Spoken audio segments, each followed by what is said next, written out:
anticuerpos, ¿ya? ¿Y por qué miren la estructura? Esto es una fotografía a través de un microscopio electrónico. Así podemos ver los linfocitos en el croquis, ¿ya? Activados. No podemos en el croquis en microscopio diferenciar cuál es T, cuál es B, ¿ya?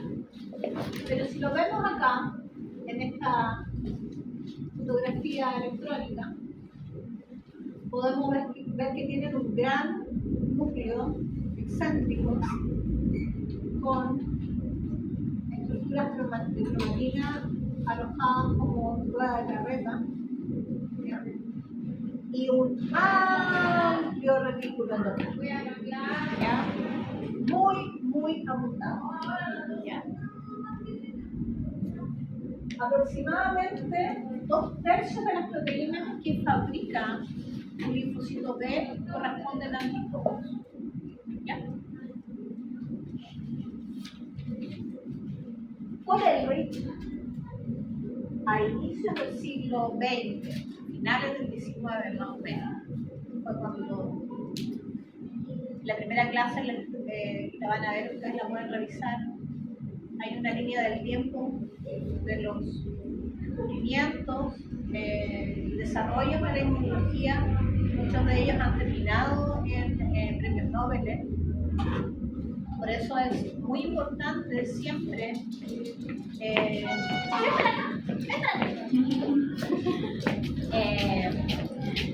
hablar, por ejemplo, cuando hablamos de vacunas, siempre tratar de tener un discurso, ¿cierto?, acompañado de la evidencia, ¿ya? Porque detrás del desarrollo de vacunas, por ejemplo, donde los inmunólogos han tenido su granito de arena para la humanidad, hay muchas vidas que se salvan a través de estos descubrimientos, ¿ya? Por eso a los inmunólogos generalmente les importa mucho la historia, ¿ya? Bueno, y este señor, Paul Ehrlich, a fines del siglo XIX, contó a la comunidad científica de que había ciertas estructuras en algunas células en el suero, ¿ya?, que tenían numerosas prolongaciones que se unían a estructuras que encontraban en el suero con un sistema llave-cerradura, ¿ya? Hoy día sabemos, esto es dibujo real, no es, pero de imagen.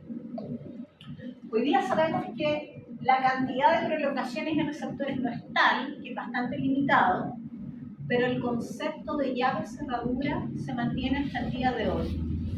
Y es lo que conocemos como complementariedad. ¿Ya? ¿Suena?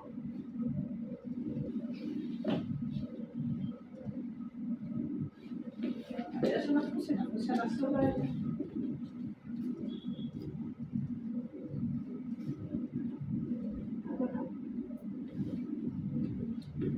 ¿Reconocen estas moléculas?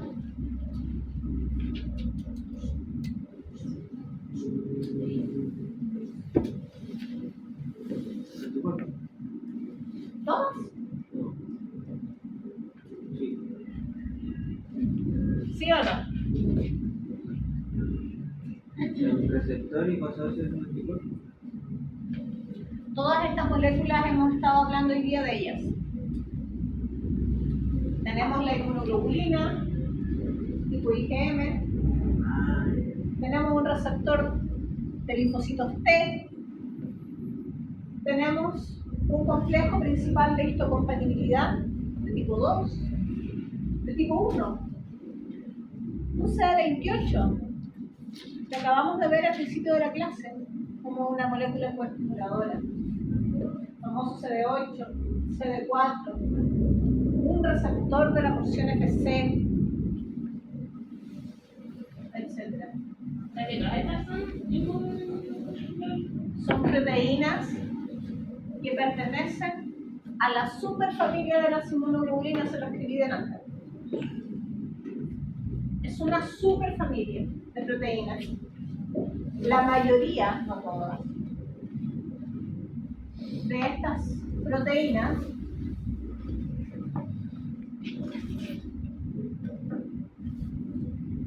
tienen alguna función inmunológica, ¿ya? La mayoría. ¿Qué comparten estas proteínas? Que presentan una estructura globular en forma de beta hélice.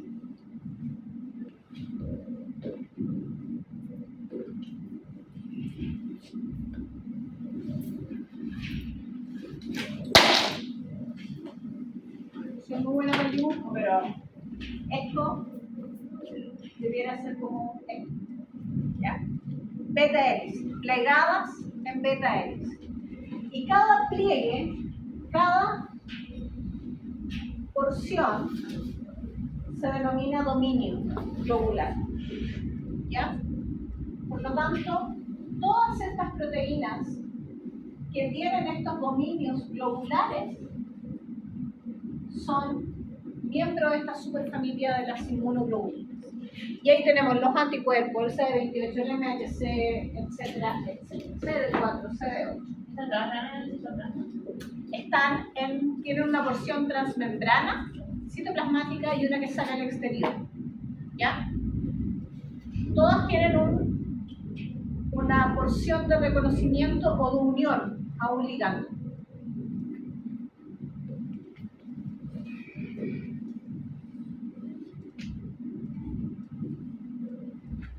Conozcámoslas entonces. Esa es una inmunoglobulina o PCR, ¿cierto? También tenemos el receptor de linfocitos T y nuestra molécula de presentación antigénica, complejo principal de histocompatibilidad.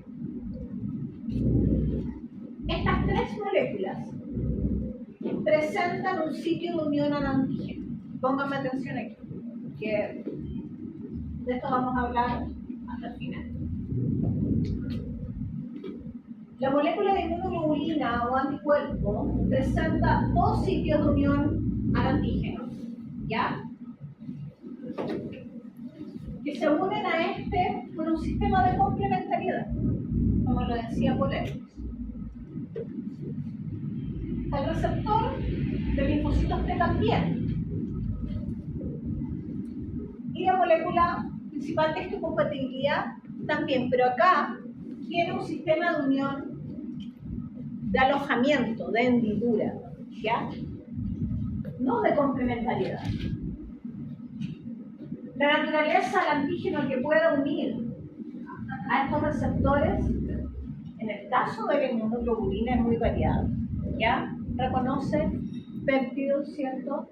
Proteínas, lípidos, polisacáridos, moléculas pequeñas, etc. En cambio, el receptor de linfocitos T solo va a reconocer péptidos en el contexto de una molécula de MHC. ¿Ya? Y la molécula principal de histocompatibilidad solo va a poder alojar péptidos. ¿Saben lo que es un péptido?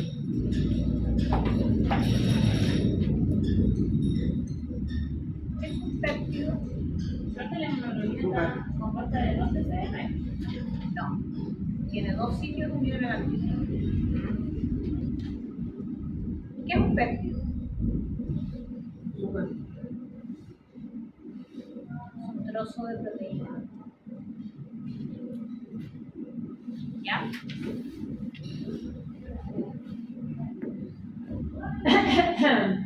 La naturaleza de este antígeno, o el reconocimiento de estos determinantes antigénicos, en el caso de la inmunoglobulina, puede reconocer, ya que estamos hablando, ¿cierto?, de péptidos. Puede ser en su manera lineal o nativa, o puede ser también conformacional. ¿Ustedes pasaron química orgánica? ¿Sí? Bien, ustedes saben que las proteínas tienen ciertas estructuras: primaria, secundaria, terciaria, cuaternaria, ¿cierto? Las inmunoglobulinas pueden reconocer a las proteínas casi en su cualquier estado, ¿ya? A eso se refiere con lineal o conformacional. En cambio, el receptor de TCR, el receptor de linfocitos T, va a reconocer determinantes antigénicos generalmente de manera lineal, ¿ya? O sea, su estructura nativa. Por lo tanto, las proteínas derivadas de péptidos antigénicos tienen que pasar por un procesamiento de denaturalización para poder ser reconocidos por el linfocito T. Lo mismo para las moléculas de MHC, ¿ya? También tienen que pasar por un procesamiento para que éste pueda ser alojado en esta hendidura. Y esto es lo más importante, la afinidad. Como esto es una unión que tiene que ver con la complementariedad, la afinidad que está dada por una constante matemática, a medida que es más pequeña, es más afín. ¿Ya? Eso quiere decir que se necesita una concentración menor de este péptido para que sea reconocido. ¿Ya? Y el que tiene una constante de afinidad mucho más pequeña que todas las demás moléculas de la superfamilia de la inmunoglobulina es la molécula de anticuerpo. Por lo tanto, reconoce mucho más eficazmente los antígenos que cualquiera otra de las moléculas que tienen que ver con el reconocimiento. ¿Ya? Además, esta afinidad va aumentando a medida que la respuesta se va produciendo. Es decir, en un primer encuentro con el antígeno, esta afinidad tiene un valor X, pero a medida que va aumentando la producción de anticuerpos, esta afinidad aumenta.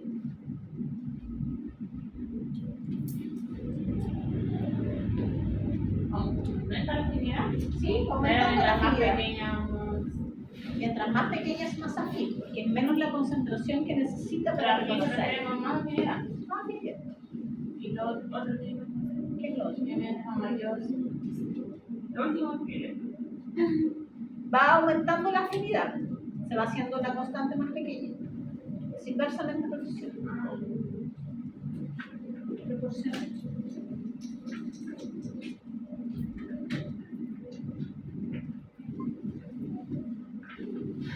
Bueno, estos caballeros son padres de la inmunología moderna,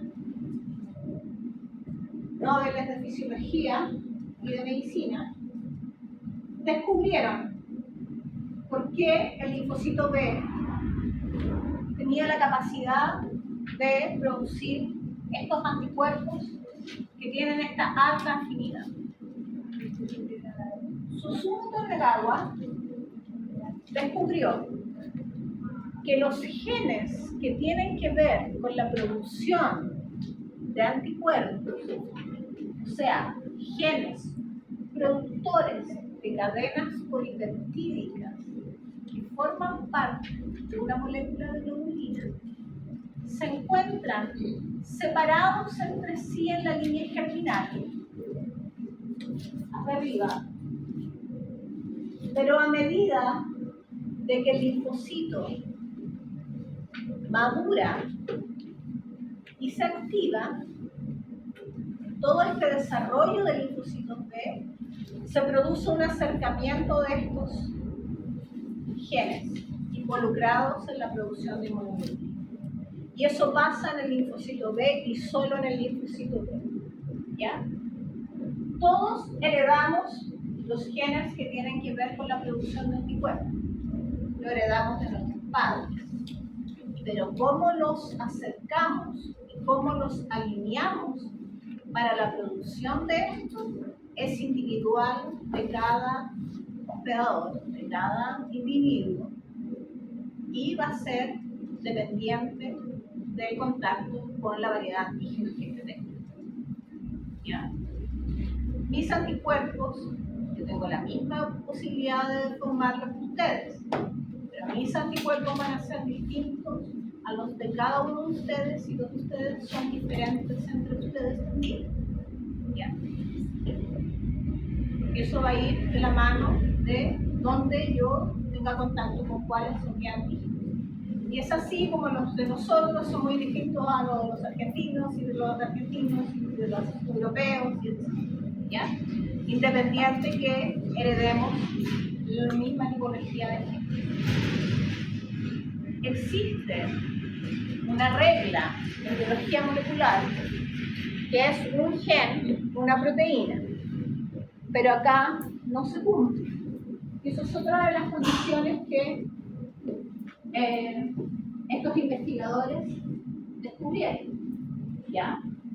Porque para formar una cadena de anticuerpos es necesario a lo menos 2 genes, ¿ya? Por lo tanto, esa normativa acá no se cumple.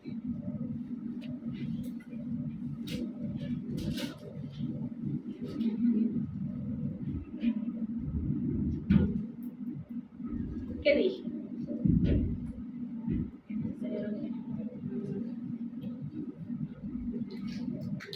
A lo menos 2. A lo menos 2. Y acá entramos a lo que conocemos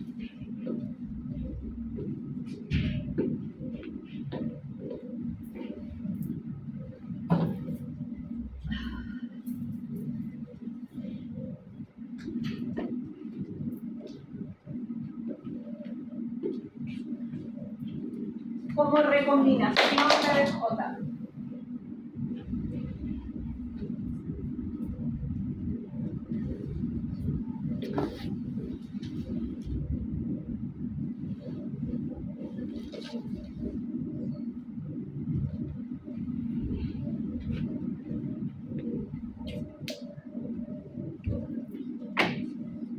Y es lo que se da en los linfocitos B. Y es lo que nos da la diversa variabilidad que tienen estas moléculas para poder identificar casi cualquier cosa. ¿Por qué es importante que conozcamos esto? No, yo no les voy a enseñar el proceso específico de reordenamiento, ¿ya? Una, porque no alcanzamos y otro, porque lo voy a volver loco. Así que no. Pero es importante que lo sepan, porque en la medida que nosotros podamos entender este mecanismo, podemos manipular la molécula de anticuerpos. Y todos, o la mayoría, de los test de diagnósticos para enfermedades, ya sean infecciosas o metabólicas o sistémicas, lo vimos en el COVID, está hecho en base a la manipulación de la molécula de anticuerpos. ¿Ya? ¿Qué pasa con esta recombinación de DJ? Tenemos un stock de genes B de variabilidad, genes J de unión, y en el caso de las cadenas pesadas, que son estas largas, tenemos genes de diversidad. Tenemos varios, pero para formar una molécula de anticuerpos solamente vamos, de todos este stock que tenemos, vamos a elegir uno de cada uno. ¿Ya? ¿Cómo se hace eso? En el linfocito B. ¿A través de qué? De sistemas de enzimas. ¿Ya? ¿Qué enzimas? Enzimas que se llaman recombinasas y que actúan como líderes. RAC 1, RAC 2. Ellas son las que conducen este proceso de reordenamiento. Por lo tanto, la diversidad, la afinidad que podemos construir es enorme, porque va a ser el producto de todos los genes que tenemos, porque cada vez vamos a ir eligiendo uno distinto. ¿Ya?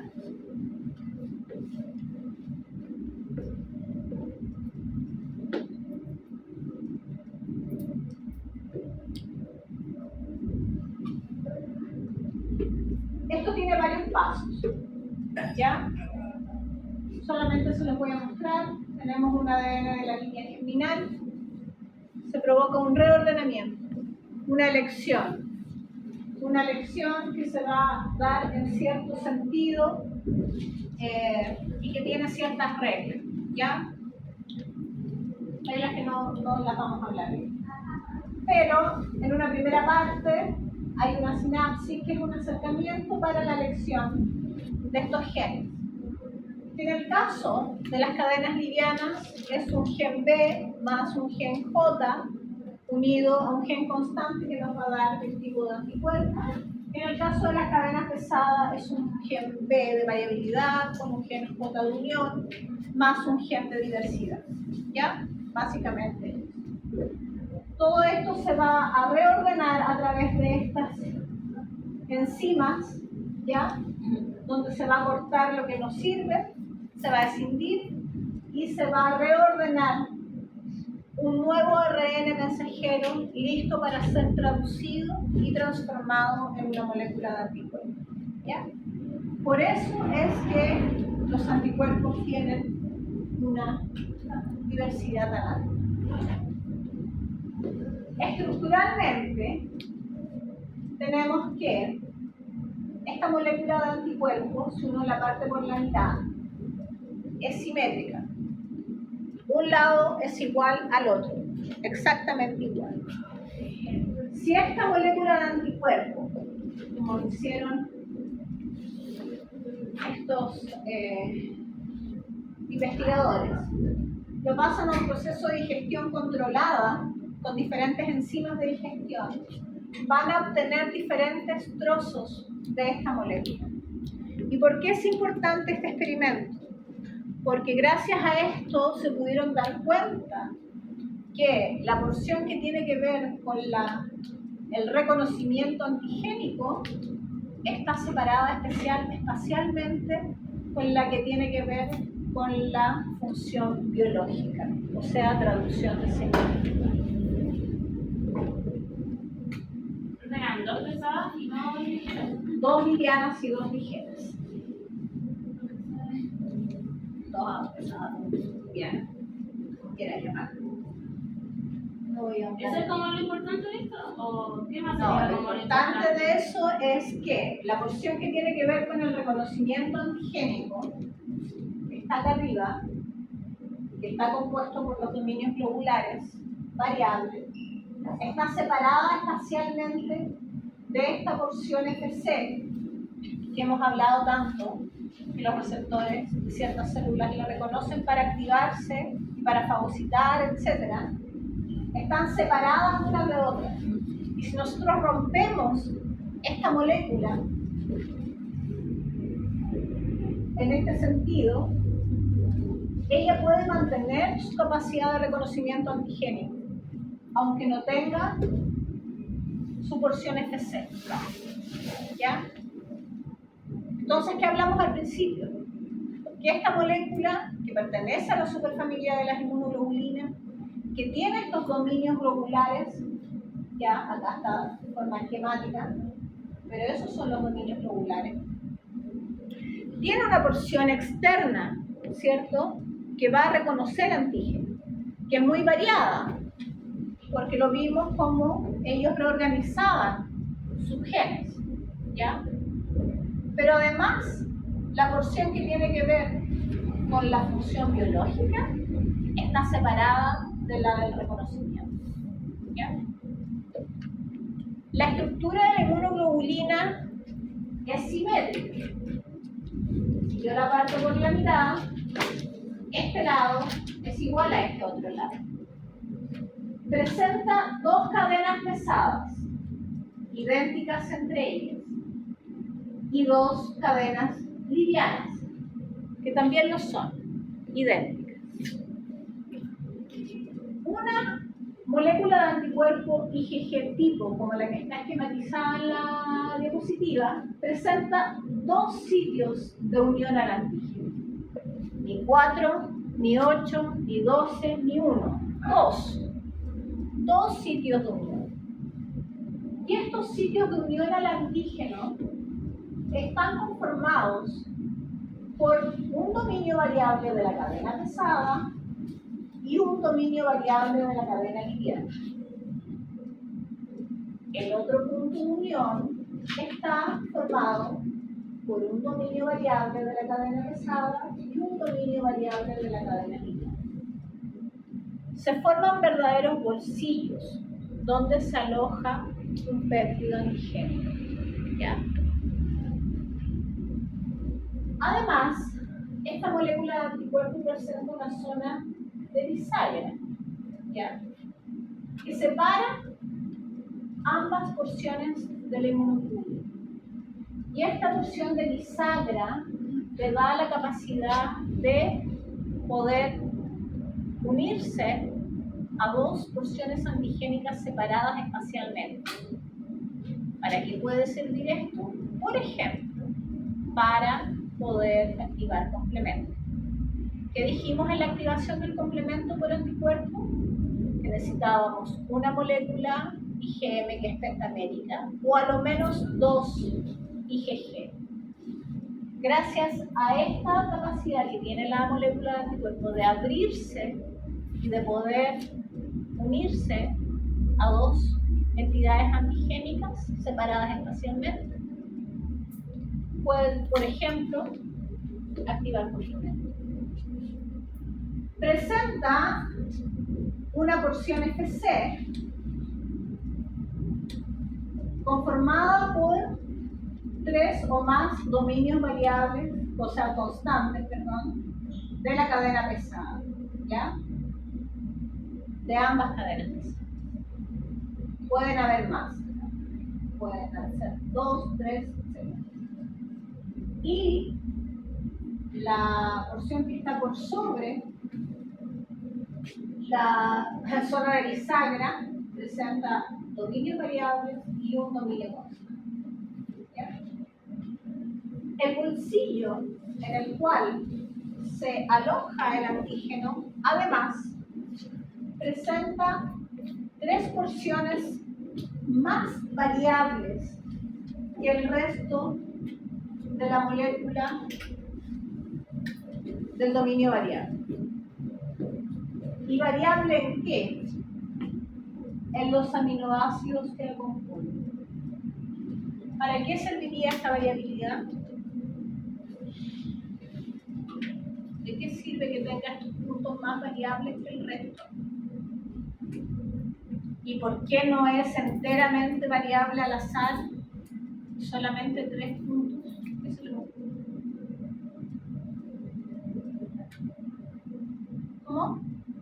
Hablen, sí. No importa que esté mal. ¿Sabes qué iba a jugar?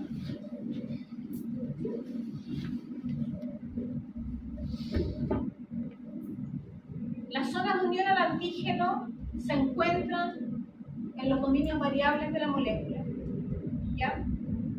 Que lo vimos en la diapositiva anterior. Pero aparte de estar en el dominio variable, presenta 3 zonas de hipervariabilidad y que se denominan regiones determinantes de la complementariedad. ¿Quién fue el que habló de complementariedad hace ya más de un siglo, cierto? Por ello. Son las CDRs, regiones determinantes de la complementariedad, y son 3. 3 para la cadena pesada y 3 para la cadena liviana. Y son verdaderos dedos que sobresalen, CDR, que sobresalen de este bolsillo y que forman una estructura de alojamiento. ¿Ya? 3. CDR1, CDR2 y CDR3. De estos 3, el tercero es el más variable de todos. Si analizamos este histograma de la variabilidad, ¿será para reconocer ¿cómo? que eran variables para reconocer como los agentes? Claro, mientras más variable, más posibilidad de reconocer más antígenos. Si fuera uno solo, y la bacteria o el patógeno que va mutando, el virus que va mutando, no tendríamos ninguna posibilidad, nos habríamos extinguido hace siglos. Por eso es tan importante, ¿ya? Retomo. Las regiones variables, los dominios variables donde se encuentran las zonas de reconocimiento del antígeno presentan 3 zonas mucho más variables que las otras, donde la región 3 es más variable que las otras 2. ¿Es necesario que el antígeno sea reconocido por estas 3 zonas? No. Con que reconozca una, basta. ¿Ya?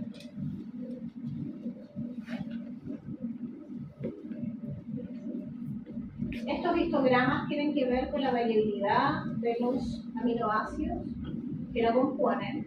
Y ustedes se pueden dar cuenta que tanto en la región variable de la cadena lineal como en la pesada, estas zonas se encuentran en el mismo lugar, ¿ya? Cada 90 aminoácidos.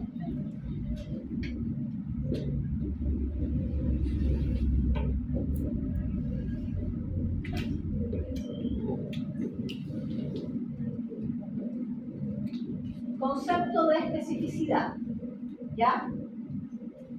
Muy importante a la hora de evaluar la respuesta con los anticuerpos o el reconocimiento a través del PCR, ¿ya? Son 3 conceptos: afinidad, especificidad y avidez, ¿ya? La avidez corresponde a la suma de las fuerzas, ¿ya?, que tiene la unión de cada sitio de fijación del anticuerpo, ¿ya? La avidez es la cantidad de puntos con los cuales una molécula se une a un antígeno. Puede ser 1, 2, 3. Por eso que podemos ver acá un anticuerpo de la IgM pentamétrica tiene una avidez muy alta, ¿ya? En cambio, la afinidad corresponde a cuál es la fuerza de unión de un punto con un epítope, ¿ya?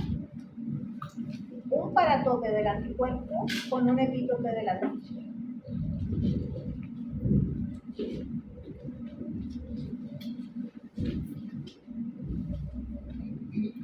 También dijimos que esta maduración, que esta afinidad iba aumentando a medida que la inmunidad se iba desarrollando. ¿Por qué? Porque el linfocito B tiene la capacidad de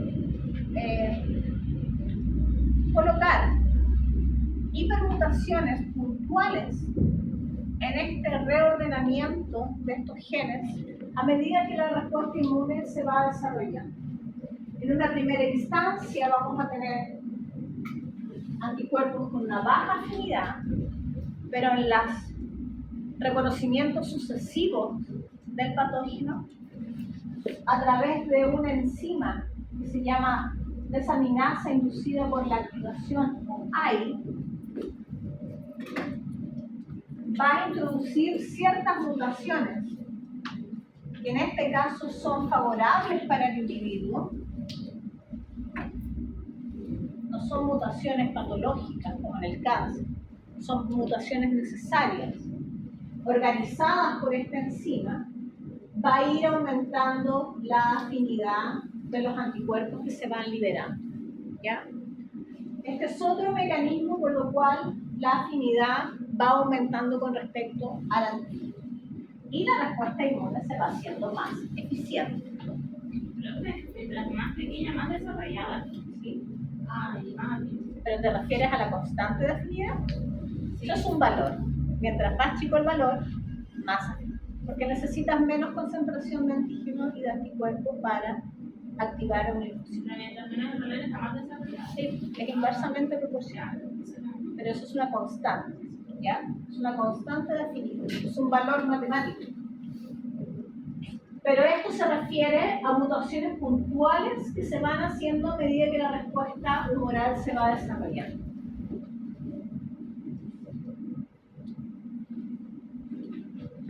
También tenemos otro proceso que se denomina cambio de switch o cambio de clase, ¿ya? Conocemos que hay 5 tipos de inmunoglobulina: la IgM, IgG, ¿qué otra conocen? IgB, IgA, IgG, IgE, ¿ya? Para que el linfocito B, transformado en célula plasmática, pueda liberar al medio la inmunoglobulina adecuada para eliminar el patógeno, necesita hacer un cambio de switch. Y ese cambio de switch va a estar liderada y va a necesitar la ayuda del contacto entre T y B. ¿Ya? Con ese contacto, que lo vamos a ver en profundidad en las clases siguientes, se van a liberar ciertas citoquinas que van a llevar esta respuesta inmune al cambio de switch adecuado. Por ejemplo, si las citoquinas liberadas tienen que ver con los interferones, va a haber un cambio de switch de IgM a IgG. Si es interleuquina 4, va a haber una liberación de IgE. ¿Ya? Y si hay una liberación de factor de crecimiento transformante beta, por ejemplo, va a haber un cambio de switch hacia IgA. ¿Ya? IgM es la primera inmunoglobulina que se va a liberar porque es la misma, con la misma afinidad con que el PCR captó al patógeno. Y eso es lo primero que se libera. Si ustedes se acuerdan del test de COVID, ¿cierto? Que tenía una línea para ver si estaban con la fabricación de IgM o la fabricación de IgG. Eso nos va a dar un indicio de que si estamos en la parte aguda o crónica de la enfermedad. ¿Pero el IgD de qué es? ¿Cuál? La IgD. La IgD es parte del PCR. Es la única función que se le conoce. Es casi imperceptible a nivel circulatorio. ¿Es parte de la síndrome? Sí. La parte del PCR, del receptor del linfocito B. el IgM de las alergias, El ¿cierto? IgE sí, Y la IgA. en las mucosas. Es dimérica. Acá las tenemos. Tenemos primero la IgM pentamérica. Todas las unidades están unidas por una cadena de unión, la cadena J. Cada una de las cadenas livianas y pesadas unidas por puentes de disulfuro son las primeras que se producen. No hay una región bisagra, es bastante un poco moldeable, es grande. Y aparecen como receptores de linfocitos B. La IgG, que es la que utilizamos como tipo para estudiarla, está presente en casi todas las patologías, se genera después de la IgM para el cambio de switch. Tiene una labor muy importante porque puede atravesar placenta, por lo tanto es parte de la inmunidad pasiva. Indica que un proceso infeccioso ya lleva un tiempo, porque se necesita un cambio de switch para que esta aparezca. La IgA aparece también después de la IgM. Está presente en todas las mucosidades, ¿ya? Es dimérica. Presenta una cadena de unión, pero también una proteína secretora que le ayuda a sobrevivir en los medios mucosos, ¿ya? Si no, no podría. Eso. La IgD, que presenta como también parte del PCR, y dicen que a veces sustituye a la IgM cuando algún patógeno es reconocido a través de la IgD, pero eso no está demostrado. ¿Pero de la IgM? La IgM es la primera que se libera al encuentro cuando es reconocido un patógeno por el linfocito B, porque tiene la misma especificidad y la misma clase que fue con la que fue reconocido. Pero como que la IgG y la IgA tienen que pasar primero por la IgM. Sí, pues primero se libera la IgM y después, cuando el T se involucra en esta respuesta, va a liberar ciertas citoquinas que va a ayudar al cambio de switch. Y ahí se va a producir la IgG y luego la IgE. su IgA. La IgE tiene una particularidad que tiene una afinidad con su receptor muy alta, ¿ya? Una vez que se asocian, no es muy fácil que se desligue de su receptor. Y las células que son ricas en receptores de IgE de alta afinidad son los mastocitos, los basófilos, eosinófilos, que tienen que ver en la respuesta alérgica. Por eso que cuando uno tiene reacciones alérgicas van siendo peor en el tiempo, ¿ya? A medida que nos enfrentamos de nuevo al alergeno, la reacción va a ser más fuerte. El romadizo va a ser peor. Vamos a estornudar más. Nos va a picar la garganta. Y si no controlamos con medicamentos, podemos llegar a ataques asmáticos o incluso la muerte por choque anafiláctico, ¿ya? Porque su unión de la IgE con estas células, ¿ya? Es muy alta, es muy grande.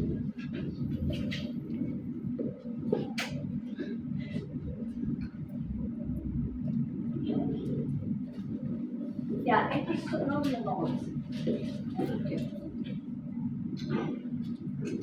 Acá tenemos una imagen holográfica, cristalográfica, de una unión antígeno-anticuerpo. ¿Ya? Es casi perfecta. Esto es un antígeno de influenza que se unió a la porción de reconocimiento de un anticuerpo. Pueden ver cómo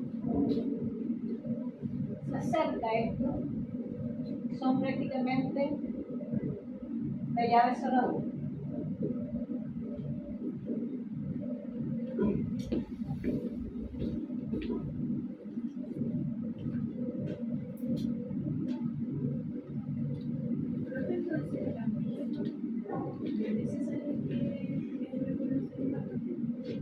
El antígeno es del patógeno. Pero no es necesariamente que pueda reconocer. El antígeno es parte de un patógeno. Es una parte de un patógeno que va a ser reconocido por otras células que tienen que ver con la inmunidad. Esto es importante. ¿En qué se basa la alta diversidad de esta molécula para reconocer antígenos? Imagínense. Cantidad de genes B, cantidad de genes D, cantidad de genes J, el ordenamiento, cómo se van a asociar, la mutación somática, etc. Todo esto nos da una probabilidad de cerca de 10 millones de posibilidades de especificidad de una molécula de anticuerpo. Es muy alto. ¿Ya?